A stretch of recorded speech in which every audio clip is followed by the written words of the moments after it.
आज हमारे साथ है योगेश सर, माटुंगा जिम खाने के हेड कोच है। तो योगेश सर से 2-3 सवाल हम लोग पूछने वाले हैं। आज तो वुमेंस क्रिकेट चालू है, तो रिगार्डिंग वुमेंस क्रिकेट के रिगार्डिंग एंड सर के पास एक्सपीरियंस एंड आप वुमेंस क्रिकेट को किधर देखते हो अभी एंड किधर देखना चाहते हो? पहले आपका योगेश दा का एक्सपीरियंस के बारे में बात करेंगे। तो 9 इयर्स मुंबई रणजी ट्रॉफी के प्रोबेबल्स में थे एंड 17 ईयर का ए डिवीजन का एक्सपीरियंस है, तो उसके रिगार्डिंग हम कुछ बोलना चाहोगे? मैं वुमेंस क्रिकेट के बारे में बोलूँगा तो 5 इयर्स पहले तो वुमेंस क्रिकेट मतलब एग्जिस्ट ही नहीं होता था मगर वो लेवल पे नहीं था जो प्रोफेशनल लेवल पे अब हो रहा है। तो अभी ऑलमोस्ट एमसीए ने डी तक लीग चालू किया है, कांगा लीग ऑलमोस्ट, और नॉकआउट में भी टीम है। मतलब नॉकआउट में ऑलमोस्ट 32 टीम्स पार्ट लिया था, तो 32 और ये 32 64 टीम्स वुमेंस का हो रहा है। ये तो मतलब सरप्राइजिंग है, अच्छा है विद इन 5 इयर्स। सो ये बीसीसीआई को भी क्रेडिट जाता है कि इक्वल मनी कर दिया है मेंस और वुमेंस को। तो more people, more parents are just letting their girls play cricket.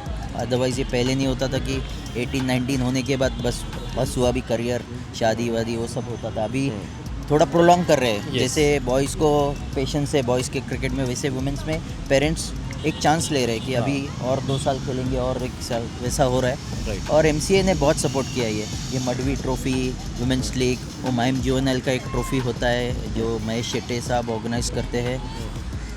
4-5 tournament women's के लिए होना बहुत बड़ी बात है, इतना बिजी शेड्यूल में एमसीए के।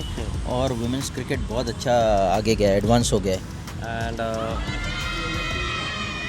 एंड सेकेंड पॉइंट ऐसा है कि आप यंग जो लड़कियां आ रही है उसको आप क्या आपका सजेशन दोगे एंड क्या टिप्स दोगे for a kind of academies level में जो रहते हैं, जो अभी नए ज़्यादा जुड़ रहे हैं, जो सीनियर्स थे तो वो तो एक पार्ट है। अभी बहुत सारे लड़के लोग आ रहे हैं हर एक एकेडमीज़ में। पहले एक तो एकेडमी का टीम नहीं बनता है, तो बहुत डिफ़िकल्ट होता है कि मैचेस ऑर्गेनाइज करना।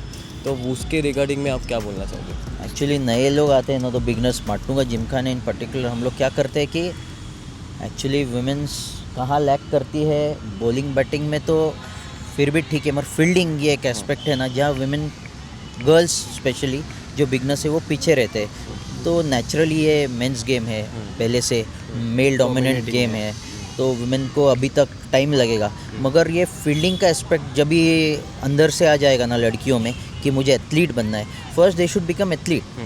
कोई भी स्पोर्ट्स में अगर एथलेटिक्स करो तो बाकी कोई भी ग्रास्प कर सकते हो, कोई भी स्पोर्ट, नॉट ओनली क्रिकेट। तो एक एथलीट बनाने की कोशिश करेंगे हम कि फिज़िकल फिटनेस रखेंगे उनका, अच्छा बॉल सेंस के लिए उनको कैचिंग वगैरह कराएंगे, तो ऑटोमेटिकली वही बॉल सेंस बैटिंग और बॉलिंग में भी काम आ जाता है। तो ये इंस्टिंक्ट आ जाता है। तो बेसिकली मैं ये सजेस्ट करूँगा कि नए पेरेंट्स जो गर्ल्स को कर रहे हैं, प्रमोट कर रहे हैं क्रिकेट में, दे शुड सी दैट, क्योंकि एकेडमी का टाइम ना 4 to 6 या मॉर्निंग 7 to 9 होता है, उसमें स्किल पे वर्क होता है, फिटनेस पे नहीं होता है। तो फिटनेस अगर पेरेंट्स घर से किधर कर सकते हैं ना, तो वो एक्स्ट्रा टाइम में तो बेटर हो जाएगा। तो कोचेस को हेल्प होता है, कोचेस को हेल्प होगा, टाइम वेस्ट नहीं होगा फिर कोचेस का, जल्दी लड़कियां प्रोड्यूस कर सकते हैं क्रिकेटर्स, तो वो बेटर हो जाएगा। तो पेरेंट्स ने कोई पेरेंट्स तो है कर रहे हैं अभी, और जो नहीं कर रहे हैं उन्होंने ये करना चाहिए कि अपना लड़कियों को फिटनेस पे ज़्यादा वर्क करना चाहिए इनिशियल स्टेजेस में 2-3 साल। सर और अभी आपका पास एक्सपीरियंस में आएंगे, जो आपका लास्ट 17 इयर्स और 9 इयर्स और ए डिवीज़न का 17 इयर्स था, तो उसके रिगार्डिंग मेंस क्रिकेट को अब जो यंगस्टर्स आ रहे हैं, अंडर 10-12 का जो बास्केट ट्रॉफी यहाँ भी पहले तो नहीं था, और अभी जो अंडर 12 का इतना स्ट्रॉन्ग टीम बन रहा है, 18 यार्ड का 24 यार्ड से वो लोग बॉलिंग भी कर रहे हैं। तो उसके रिगार्डिंग अभी वो भी चालू होने वाला है, तो वो कैसे आप देखते हो? नहीं, बॉयज़ क्रिकेट बहुत ही इम्प्रूव हो रहा है, मतलब लोकल लेवल में बहुत। मैं खेल रहा हूँ अभी माटुंगा जिमखाना को, बाजू में मैचेस होते हैं, तो अभी अंडर 14 जस्ट वर्ल्ड कप चालू है या फिनिश हुआ मालूम नहीं, मगर जो टैलेंट है उधर वो एक्सेप्शनल है। मतलब वो अब लड़की और लड़के में कंपेयर नहीं कर सकते, उतना टैलेंट है। वो एक डिफरेंस है, ब्रिज, वो जो ब्रिज भरना है लड़कियों को, तो गैप है ना, वो you should bridge that gap.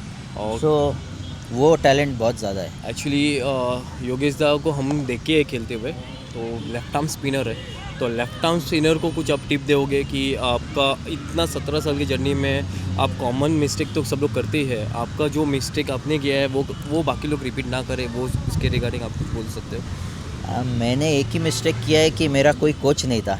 अच्छा, जो भी किया है विदाउट कोच किया है। I did not have any Guru. Technically. So technically जो सिखाने वाला कोई कोच नहीं था मुझे, तो उसकी वजह से शायद मैं 9 टाइम्स प्रोबेबल सी रहा।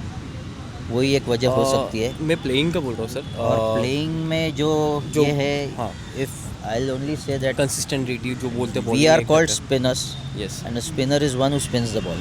So emphasis should be on that aspect that spinners ने बॉल घुमाना ही है।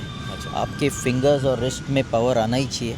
आप स्पिनर है, स्पिन करने ट्राई करो, क्योंकि आजकल विकेट इतने फ्लैट होते हैं कि आप अगर सीधे डालने देखो तो ये फॉर्मेट भी वाइड बॉल आ गया है, बैट पे आ जाता है और बहुत दूर चला जाता है। तो स्पिन करने ट्राई करो, इसलिए रिस्ट स्पिनर्स आजकल ऑप्शन में ज़्यादा चल रहे हैं, क्योंकि रिस्ट से स्पिन करना बहुत ईजी होता है। तो अगर स्पिन नहीं करोगे ना तो फिर लाइफ बहुत कम हो जाती है स्पिनर्स की। You should spin the ball, as a spinner you should spin the ball. मैं देख रहा हूँ ऑफ स्पिनर स्पिन करते हैं, लेफ्ट आर्म स्पिनर बहुत कम स्पिन करते हैं बॉल, तो they should try to spin the ball. Thank you दा आपका हमको गाइड करने से, एंड इन फ्यूचर भी हमसे कनेक्ट रहिए। Yes yes sure. एंड आपका जो गाइडेंस है, जो यूथ है, हम उसको ट्रांसफ़र करने वाले हैं, तो प्लीज़ हमको उसमें भी आप हेल्प कीजिए। No problem. And thanks a lot दा। Thank you. थैंक यू दा।